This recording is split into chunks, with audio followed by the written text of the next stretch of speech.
ನೀವು ದಿನಕ್ಕೆ 2 ಬಾರಿ ಈ ಟೀನ ಕುಡಿಯಿರಿ. ಕೆಲವೇ ದಿನಗಳಲ್ಲಿ ನಿಮ್ಮ ಬಾಡಿಯಲ್ಲಿ ಶೇಖರಗೊಂಡಿರುವಂತಹ ಬೇಡದೇ ಇರುವಂತಹ ಫ್ಯಾಟ್ ತಕ್ಷಣ ಕರಗ್ತದೆ. ಹಾಗೆಯೇ ನಿಮ್ಮ ಹೊಟ್ಟೆ ಬೊಜ್ಜಿರ್ಬೋದು ಅಥವಾ ಸೊಂಟದಲ್ಲಿ ಶೇಖರಣೆ ಆಗಿರುವಂಥ ಬೊಜ್ಜಿರ್ಬೋದು ಎಲ್ಲವೂ ಸಂಪೂರ್ಣವಾಗಿ ಕರಗಿ ಕೆಲವೇ ದಿನಗಳಲ್ಲಿ ಸ್ಲಿಮ್ ಮತ್ತು ಸ್ಮಾರ್ಟಾಗಿ ಕಾಣಿಸ್ತೀರ.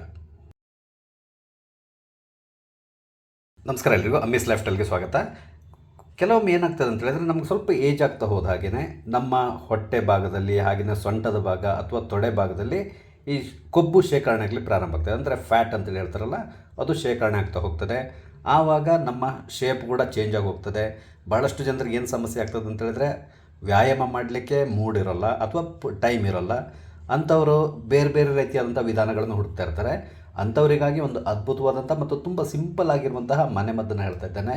ಇದನ್ನು ನೀವು ಉಪಯೋಗಿಸೋದ್ರಿಂದ ನಿಮ್ಮ ಬೆಲ್ಲಿ ಫ್ಯಾಟ್ ಇರ್ಬೋದು ಅಥವಾ ಸೊಂಟದಲ್ಲಿರುವಂಥ ಫ್ಯಾಟ್ ಇರ್ಬೋದು, ಹಾಗೆಯೇ ತೊಡೆ ಭಾಗದಲ್ಲಿ ಸೇರಿಕೊಂಡಿರುವಂತಹ ಈ ಫ್ಯಾಟ್ ಏನಿದೆ ಅದೆಲ್ಲದನ್ನು ಕೇವಲ 1-2 ತಿಂಗಳೊಳಗಡೆ ಸಂಪೂರ್ಣವಾಗಿ ಕರಗಿಸಿಬಿಡ್ಬೋದು. ವಿಡಿಯೋನ ಸಂಪೂರ್ಣವಾಗಿ ನೋಡಿ, ತುಂಬ ಯೂಸ್ಫುಲ್ ಆಗಿರುವಂತಹ ವಿಡಿಯೋ ಇದು. ನೋಡಿ, ಈ ಮನೆಮದ್ದು ಮಾಡ್ಕೊಳ್ಳಿಕ್ಕೆ ನಮ್ಗೆ ಬೇಕಿರೋದು ಕೇವಲ 3 ಇಂಗ್ರೀಡಿಯೆಂಟ್ಸು, ಅದು ಕೂಡ ನಿಮ್ಮ ಅಡುಗೆ ಮನೆಯಲ್ಲಿರುವಂತಹದ್ದು.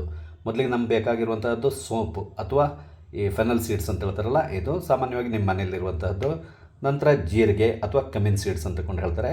ಹಾಗೆಯೇ ಕೋರಿಯಂಡರ್ ಸೀಡ್ಸ್ ಅಥವಾ ಕೊತ್ತಂಬರಿ ಬೀಜ ಅಥವಾ ಧನಿಯಾ ಅಂತೇಳಿ ಹೇಳ್ತೀವಲ್ಲ, ಇದು 3 ಕೂಡ ಅಷ್ಟೇ ನಮ್ಮ ಅಡುಗೆ ಮನೆಯಲ್ಲಿರುವಂತಹದ್ದು. ಈ 3ನ್ನ ತಗೊಂಡು ನಾವು ಈ ಒಂದು ಮನೆಮದ್ದನ್ನು ಮಾಡ್ಕೊಳ್ಬೋದು. ಈಗ ನೀವು ಏನು ಮಾಡಬೇಕು ಅಂತ ಹೇಳಿದ್ರೆ, ಒಂದು ಬೌಲನ್ನ ತಗೊಳ್ಳಿ ಅಥವಾ ಬೇರೆ ಏನಾದರೂ ಪಾತ್ರೆ ತೊಗೊಂಡ್ರೆ ಆಗ್ತದೆ. ಈ ಬೌಲಿಗೆ ನಾವು ಈ 3 ಇಂಗ್ರೀಡಿಯೆಂಟ್ಸ್ನ ಹಾಕ್ಕೊಳ್ಬೇಕು. ಅಂದರೆ ಸೋಂಪು, ಹಾಗೆಯೇ ಜೀರಿಗೆ, ನಂತರ ಕೊತ್ತಂಬರಿ ಬೀಜ, ಇದು 3ನ್ನು ಹಾಕ್ಕೊಳ್ಬೇಕು ನಾವು.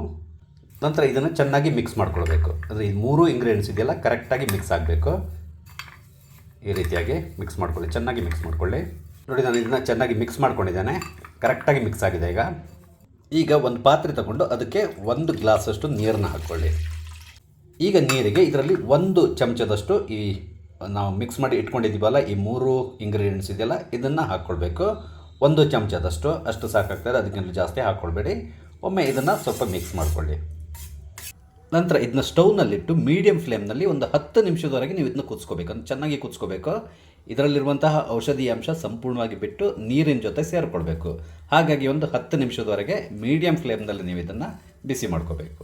ಇಲ್ಲಿ ಮಿಕ್ಸ್ ಮಾಡಿ ಇಟ್ಕೊಂಡಿದ್ದೀರಲ್ಲ ಸೋಂಪು, ಜೀರಿಗೆ ಮತ್ತು ಕೊತ್ತಂಬರಿ ಬೀಜ, ಇದನ್ನು ಒಂದು ಡಬ್ಬದಲ್ಲಿ ಹಾಕಿ ಇಟ್ಕೊಂಡಿರಿ. ಯಾಕಂದರೆ ನಾವು ಇದನ್ನು ಪ್ರತಿದಿನ ಮಾಡಬೇಕಾಗ್ತದೆ.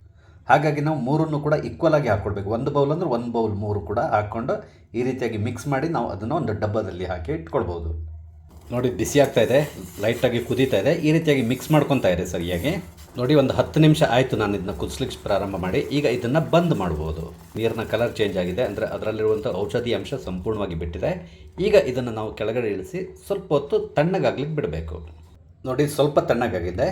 ಫುಲ್ ತಣ್ಣಗಾಗುವವರೆಗೆ ಬಿಡೋದು ಬೇಡ, ನಾವು ಇದನ್ನು ಸೋಸ್ಕೊಳ್ಬೇಕು. ಖಾಲಿ ನಮಗೆ ಈ ನೀರು ಸಿಕ್ಕಿದ್ರೆ ಸಾಕು. ನಾನು ಇದನ್ನು ಸೋಸ್ಕೊಂಡಿದ್ದೇನೆ. ಸೋಸ್ಕೊಂಡು ಒಂದು ಗ್ಲಾಸಿಗೆ ಹಾಕ್ಕೊಳ್ತಾ ಇದ್ದೇನೆ. ನಿಮ್ಮ ಬೆಲ್ಲಿ ಫ್ಯಾಟನ್ನು ಬರ್ನ್ ಮಾಡಲಿಕ್ಕೆ ಒಂದು ಅದ್ಭುತವಾದಂತಹ ಕಷಾಯ ರೆಡಿಯಾಗಿದೆ, ಅಥವಾ ಟೀ ಅಂತ ಕೂಡ ಹೇಳ್ಬೋದು. ಇದನ್ನು ನೀವು ಏನು ಮಾಡಬೇಕು ಅಂತ ಹೇಳಿದರೆ, ಪ್ರತಿದಿನ ಬೆಳಿಗ್ಗೆ ಎದ್ದ ತಕ್ಷಣ ಖಾಲಿ ಹೊಟ್ಟೆಯಲ್ಲಿ ಬಿಸಿ ಇರುವಾಗಲೇ ಸಿಪ್ ಬೈ ಸಿಪ್ ಕುಡಿಬೇಕು. ಇದನ್ನು ಕುಡಿದು ಆದಮೇಲೆ 1 ಗಂಟೆ ಹೊತ್ತು ನೀವು ಏನನ್ನು ತಿನ್ನಬಾರ್ದು ಅಥವಾ ಏನನ್ನು ಕುಡಿಬಾರ್ದು. ಅಂದರೆ ಟೀಯನ್ನು ಕುಡಿಲಿಕ್ಕೆ ಹೋಗಬಾರ್ದು. ಆನಂತರ ನೀವು ಏನು ಬೇಕಾದ್ರೂ ತಿನ್ಬೋದು. ಅದೇ ರೀತಿಯಲ್ಲಿ ರಾತ್ರಿ ನೀವು ಊಟ ಆದಮೇಲೆ ಕೂಡ ಇದೇ ರೀತಿ ಇನ್ನೊಮ್ಮೆ ಟೀಯನ್ನು ಮಾಡ್ಕೊಂಡು ಕುಡೀರಿ. ನಿಮ್ಮ ಬೆಲ್ಲಿ ಫ್ಯಾಟ್ ಅನ್ನೋದು ತುಂಬ ಫಾಸ್ಟಾಗಿ ಬರ್ನ್ ಆಗ್ತದೆ. ಅಂದರೆ ಅದೇ ರೀತಿಯಲ್ಲಿ ನಿಮ್ಮ ತೊಡೆ ಅಥವಾ ಈ ಸೊಂಟದ ಭಾಗದಲ್ಲಿರುವಂತಹ ಈ ಕೊಬ್ಬೇನಿದೆ ಅದು ಕಂಪ್ಲೀಟಾಗಿ ಕರಗಿ ಹೋಗ್ತದೆ. ಹಾಗಾಗಿ ನೀವು ತುಂಬ ಸ್ಲಿಮ್ ಆಗ್ತೀರ. ಇದನ್ನು ನೀವು ಕುಡಿಯೋದ್ರಿಂದ ಯಾವ ರೀತಿಯಾಗಿ ನಿಮ್ಮ ಈ ಬೆಲ್ಲಿ ಫ್ಯಾಟ್ ಬರ್ನ್ ಆಗ್ತದೆ ಅಂತ ಹೇಳಿದ್ರೆ, ನೀವೇನನ್ನು ತಿಂದರೂ ಕೂಡ ಅದು ತುಂಬ ಫಾಸ್ಟಾಗಿ ಜೀರ್ಣ ಆಗ್ತದೆ. ಹಾಗೆಯೇ ನಿಮ್ಗೆ ಅಜೀರ್ಣದ ಸಮಸ್ಯೆ ಇದ್ದರೆ ಅದು ಕೂಡ ನಿವಾರಣೆ ಆಗ್ತದೆ. ಅದರ ಜೊತೆಗೆ ನಿಮ್ಮ ಮೆಟಾಬಾಲಿಸಮ್ ಏನಿದೆ ಅದನ್ನು ಇದು ತುಂಬ ಇಂಪ್ರೂವ್ ಮಾಡ್ತದೆ. ಹಾಗಾಗಿ ನಿಮಗೆ ಈ ಅನಾವಶ್ಯಕವಾಗಿ ನಿಮ್ಮ ದೇಹದಲ್ಲಿ ತಿಂದಂತಹ ಆಹಾರ ಜೀರ್ಣ ಆಗದೆ ಈ ರೀತಿಯಾಗಿ ಕೊಬ್ಬು ಶೇಖರಣೆ ಆಗ್ತದಲ್ಲ, ಅದನ್ನು ಇದು ತಪ್ಪಿಸ್ತದೆ. ಇದನ್ನು ಒಬ್ಬರು ಡಾಕ್ಟರ್ ಹೇಳಿರುವಂತಹ ಮನೆಮದ್ದು, ಅದನ್ನು ನಾನು ನಿಮ್ಮ ಜೊತೆ ಶೇರ್ ಮಾಡ್ಕೊತಾ ಇದ್ದೇನೆ.